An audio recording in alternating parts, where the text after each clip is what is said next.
in the boxing media? It's just like my last fight, man. Listen, my last fight, I fought a guy who's looked over because he's so tough. A lot of people don't fight him. And then in his last fight before me, he just stopped one of the biggest prospects in boxing, Amir Khan. And they was even bringing Amir Khan name up to fight me. And then Adrien Broner stopped him, and then they give me these names, and I'm like, nah. They keep crying about how I'm not fighting nobody, so I'm gonna fight Adrien Broner. At his highest peak of his career, he just fought the biggest fight of his career, and he stopped Amir Khan. So I'm gonna fight him, and then I beat him, and then they just sweep it under the rug like I ain't fighting nobody. So now I'm like, okay, now what? You know, cause I don't shy away from no fight. I fight anybody, whoever they bring to the table. Yes, let's fight. Now they bring up Mike Garcia. As soon as I heard, I said, all right, and I hung up. Just like that. Mike Garcia, all right, come on. I hung up. Just like that. So now, when I beat him, I just hope I get my due diligence. Adrien, how hard is that, man? Speak a little bit about how you put Snapchats, you're in Florida, and they're like, why isn't he in training camp yet? You put the video out where you're beating your sparring partners, they're undefeated fighting, they're like, but look who he's sparring with. How hard is it to be under that light, man? You're always getting criticized, and how do you deal with that? Man, listen, man.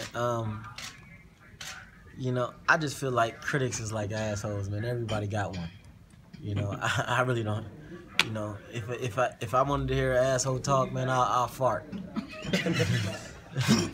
Adrien, you're fighting at 140. You've had some trouble making 140 in the past. I ain't had no trouble making 140. Let me clear this up for everybody. I ain't had no trouble. It's like this. I'm just smarter than what people think.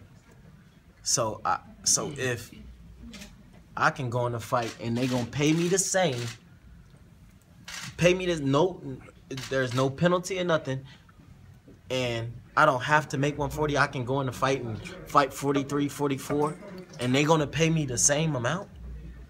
Then I'm gonna do that. That's what I'm gonna do. And then when I make the weight, everybody's like, oh, he overweight. Shit, on the paper it said 43, 44. I'm 43, 44. I'm on weight. So when have I missed weight? You know, some people look at it like, you know, if you start make an agreement at 140, you should, you know, be at 140. Are you saying that, hey, you gotta, you know, play whatever the rules? Well, listen. Well, if they feel like that, they shouldn't agree to fight then. That's just like, let's say I cheat, and then my girl found out I cheat.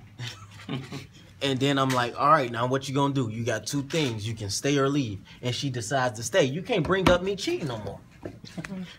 We know you don't cheat. I'm just saying. That's just no. That was just. You know what I'm saying? An analogy. Yeah.